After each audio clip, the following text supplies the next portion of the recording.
Halo guys, jumpa lagi dengan channel Masno22. Sebelum kita lanjut ke ceritanya, jangan lupa yang belum subscribe di subscribe, like, dan komen videonya ya. Terima kasih. Senjizi sekarang telah benar-benar melihat betapa menakutkannya Chen Ping. Panah yang baru saja ditembakkan akan sulit dilawan bahkan oleh alam kesengsaraan tingkat 9. Senjizi menatap Chen Ping dengan sedikit ketakutan di matanya. Dia tidak tahu jika dia telah menerima begitu banyak uang dari Chen Ping, apakah Chen Ping ingin uang itu kembali di tempat sepi seperti itu. Jika Chen Ping ingin kembali sekarang, Senjizi mungkin tidak akan berani kentut. Chen Ping melirik Senjizi yang tercengang, tersenyum ringan dan berkata, "Setelah menerima uang saya, Anda harus membantu pekerjaan saya. Datang dan bantu menggali." "Baiklah, baiklah." Senjizi segera bangkit dan membantu Chen Ping mulai menggali. Gelombang panas terus mengalir dari tempat mereka menggali. Saat Chen Ping sedang menggali bersama Senjizi, di halaman di kota Nanjing, Mu Yao tampak malu dan mengumpat. "Anak nakal, jika aku menyentuhmu, aku pasti akan memotongmu menjadi beberapa bagian." Tubuh Mu Yao terbakar berkeping-keping oleh api, dan wajahnya menjadi hitam. "Pamanmu, wanita tertua ada di sini dan sudah lama menunggumu." Saat ini, seorang pemuda dari keluargamu melangkah maju dan berbisik. Ketika Mu Yao mendengar ini, dia buru-buru berjalan menuju ruang tamu bahkan tanpa sempat mengganti pakaiannya. Di ruang tamu, Bibi Mukui sedang duduk dengan wajah dingin. Merindukan. Melihat ini, Mu Yao buru-buru melangkah maju untuk memberi hormat. Bibi Mukui melirik penampilan Mu Yao yang malu dan tanpa sadar mengerutkan kening. "Mu Yao, apa yang kamu lakukan? Apakah kamu dalam keadaan kacau balau? Saya meminta Anda untuk memimpin tim di sini kali ini karena saya memiliki sesuatu untuk dipercayakan kepada Anda. Lihat bagaimana penampilan Anda sekarang." Bibi Mukui bertanya dengan tajam. Meskipun Mu Yao berusia lebih dari 60 tahun dan sangat tua, dia hanyalah cabang jaminan dari keluarga Mu dan tidak memiliki status jabatannya, makanya dia dipanggil dengan nama depannya dan dimarahi. "Perlu Anda ketahui bahwa hanya garis lurus dalam keluarga yang dapat menduduki jabatan kepala keluarga, barulah dia dapat mempunyai kedudukan yang mulia dalam keluarga. Status. Beberapa keturunan yang lebih jauh bahkan tidak memiliki status setinggi pengurus rumah tangga." Mu Yao ditegur dan hanya bisa menundukkan kepalanya, lalu menceritakan apa yang sebenarnya terjadi padanya.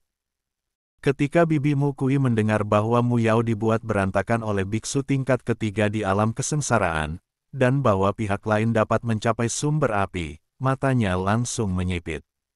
Karena dia tahu bahwa kekuatan Chen Ping adalah alam kesengsaraan tingkat ketiga, dan dia juga memiliki sumber api pamungkas, pada saat itu, teknik penyegelan esnya dipatahkan oleh Chen Ping menggunakan sumber api pamungkas. "Pemuda yang kamu temui adalah orang yang membunuh Kuier. Namanya Chen Ping, dan dia juga orang yang dibunuh oleh Demon Sealing Alliance dengan pengorbanan 100 tahun. Bibi Mukui mengertakkan gigi dan berkata, "Apa, itu dia?" Mu Yao tertegun, "Wanita tertua membawa kita ke sini hanya untuk membunuh orang itu, kan?" "Ya, tapi kamu harus merahasiakannya. Bagaimanapun, orang ini adalah orang yang telah disembah dan dibunuh oleh aliansi penyegel iblis selama ratusan tahun. Jika orang lain mengetahui identitasnya, seseorang pasti akan bertarung dengan kita. Hal lainnya adalah Istana Guanghan melindungi orang itu dan berselisih dengan keluargamu kita, jadi kita harus memberi warna pada Istana Guanghan. Dalam perjalanan ke wilayah kutub ini, selain membunuh Chen Ping, kamu juga perlu menemukan sumber daya kutub di Istana Guanghan terlebih dahulu, dan ketika kamu melihat murid-murid Istana Guanghan, bunuh mereka tanpa ampun." Sebagai tetua Istana Guanghan, Bibi Mukui telah mengeluarkan perintah kematian kepada murid-murid Istana Guanghan. "Jangan khawatir, Nona, saya tahu apa yang harus saya lakukan." Mu Yao menepuk dadanya dan berjanji. "Pergi dan ganti bajumu secepatnya, kamu benar-benar mempermalukan keluargamu kami. Setelah mengatakan itu, Bibi Mukui pergi. Chen Ping di sisi lain masih bekerja keras dengan Senjisi. Ternyata, Raja Iblis Ciyun meraung penuh semangat. Chen Ping juga melihat beberapa meter di bawah tanah, sebuah tengkorak ditempatkan dengan tenang.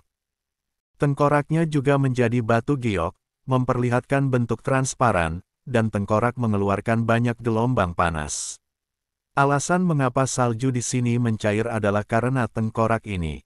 Melihat tengkorak di depannya, Chen Ping tidak dapat membayangkan bahwa itu milik iblis besar Lord Ciyun.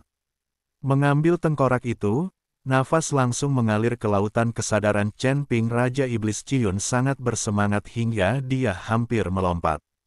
Aku ingat sesuatu. Raja Iblis Ciyun benar-benar terbang keluar dari lautan kesadaran Chen Ping.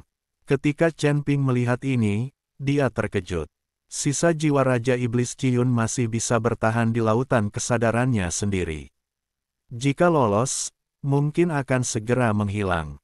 Dan mesin ajaib itu terkejut saat dia melihat sisa jiwa tiba-tiba terbang keluar dari tubuh Chen Ping. Senior, kamu dalam bahaya. Chen Ping dengan cepat mengingatkan. Raja Iblis Ciyun tidak berbicara, tapi mengambil tengkoraknya sendiri.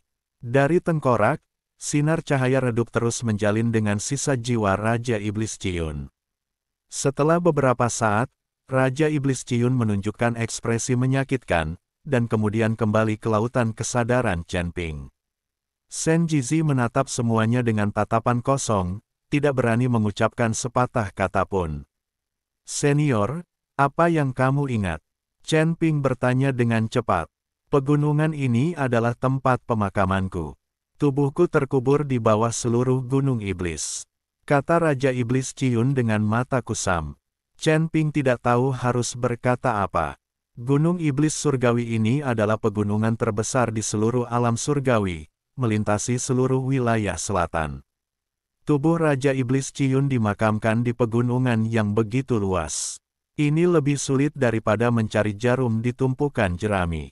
Bagaimana cara menemukannya? Senior, tahukah kamu siapa yang membunuhmu, menguburkanmu di Gunung Tianmo, dan menjebak sisa jiwamu di sini? Chen Ping bertanya, mampu membunuh Raja Iblis Ciyun, memotong-motong tubuhnya dan menguburkannya di Gunung Iblis Surgawi, dan juga menekan jiwanya di Gunung Iblis Surgawi. Orang-orang pasti sangat kuat. Raja Iblis Ciyun menggelengkan kepalanya, aku tidak tahu, ingatanku masih sangat kabur sekarang, tapi cepat atau lambat aku akan tahu, cepat atau lambat aku akan membalas dendam. Raja Iblis Ciyun mulai memiliki niat membunuh di matanya. Ini membuktikan bahwa dia perlahan memulihkan ingatannya. Senior, sekarang kami hanya memiliki tulang tangan dan tengkorakmu. Mungkin sulit untuk beregenerasi. Jika ada peluang dan petunjuk, saya akan mencarikan bagian tubuh lainnya untuk Anda. Chen Ping berkata pada Raja Iblis Ciyun. Bagi Raja Iblis Ciyun, Chen Ping hanya bisa melayaninya dengan hati-hati. Jika orang ini benar-benar terlahir kembali, dia mungkin pendukung terkuat Chen Ping. Nak, kamu serius? Jika aku benar-benar bisa dilahirkan kembali, aku bisa memastikan kamu bebas di surga. Raja Iblis Ciyun berkata dengan penuh rasa terima kasih. Ketika Chen Ping mendengar ini, dia tahu bahwa orang ini sedang membual.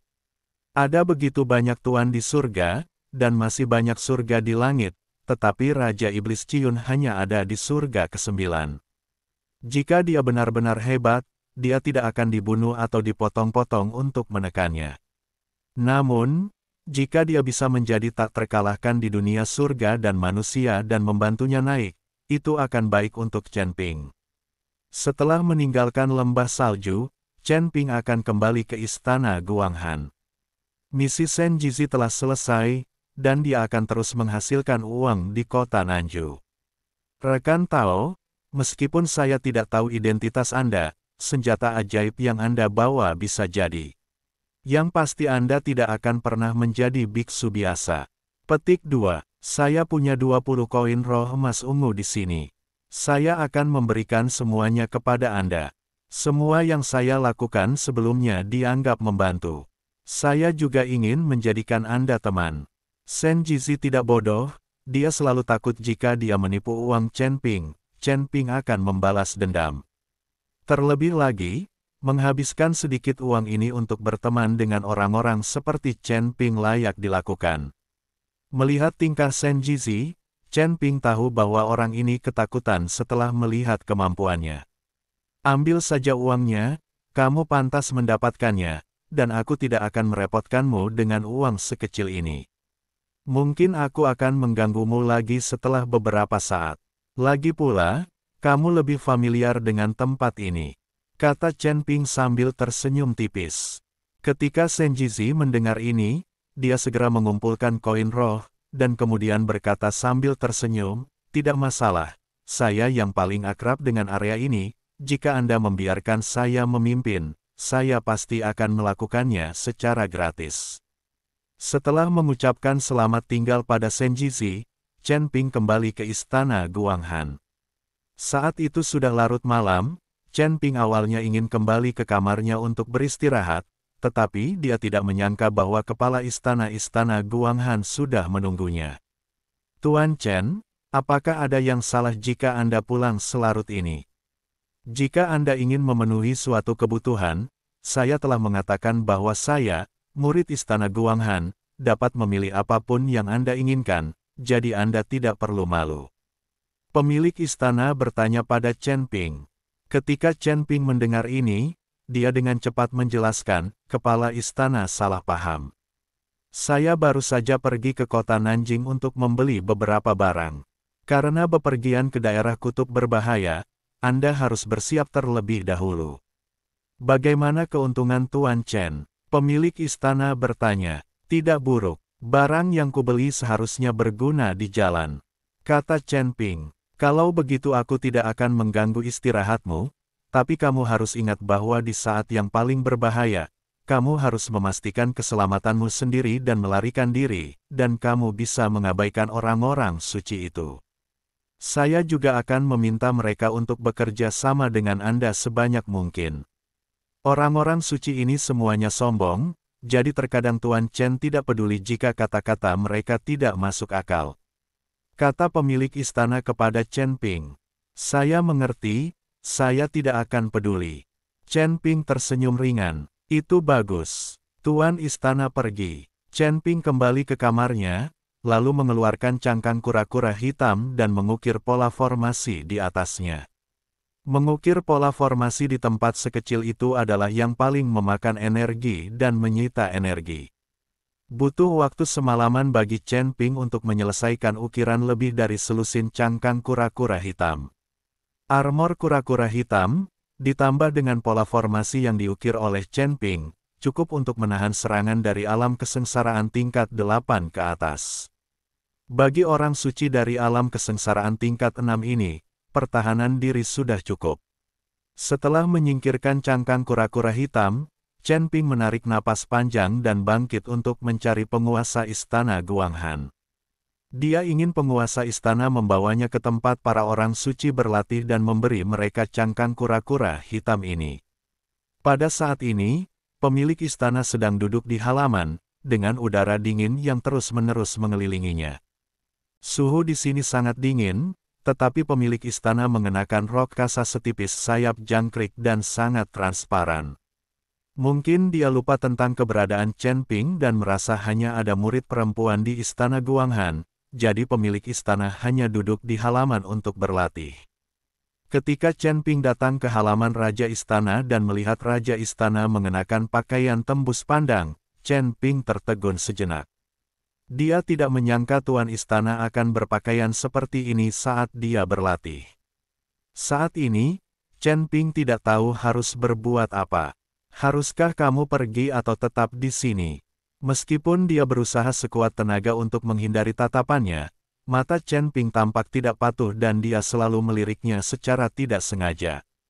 Kepala istana juga memperhatikan bahwa seseorang sedang memata-matai dia tiba-tiba membuka matanya, dan cahaya dingin keluar. Ketika Chen Ping melihat ini, dia dengan cepat menghindar dan tidak terkena. Tuan Chen, Pemilik istana tercengang saat melihat itu adalah Chen Ping. Chen Ping juga merasa malu dan tidak berani menatap langsung ke arah penguasa istana. Dia buru-buru berkata, "Saya ingin meminta penguasa istana untuk membawa saya ke suatu tempat. Pergilah ke tempat para orang suci berlatih." Petik 2. Oke. Pemilik istana mengangguk, lalu kembali ke kamar untuk berganti pakaian. Ketika pemilik istana berganti pakaian, dia menemukan bahwa wajah Chen Ping memerah, seolah-olah dia demam. Melihat Chen Ping seperti ini, pemilik istana menutup mulutnya dan tersenyum. Tentu saja dia tahu kenapa Chen Ping seperti ini. "Tuan Chen, Anda telah membantu saya menyelamatkan hidup saya. Saya harus memberikannya kepada Anda jika Anda menginginkannya. Sayangnya saya sekarang bertanggung jawab atas misi Istana Guanghan dan tidak dapat berlatih kultivasi ganda dengan Tuan Chen sampai saya lulus tentang posisi kepala istana kepada generasi berikutnya. Sebagai orang suci, saya dapat membantu Tuan Chen." Pemilik istana berkata dengan tenang kepada Chen Ping. "Tuan istana salah paham, aku tidak bermaksud begitu, ayo cepat pergi." Chen Ping tersipu dan berjalan cepat menuju bukit belakang istana Guanghan.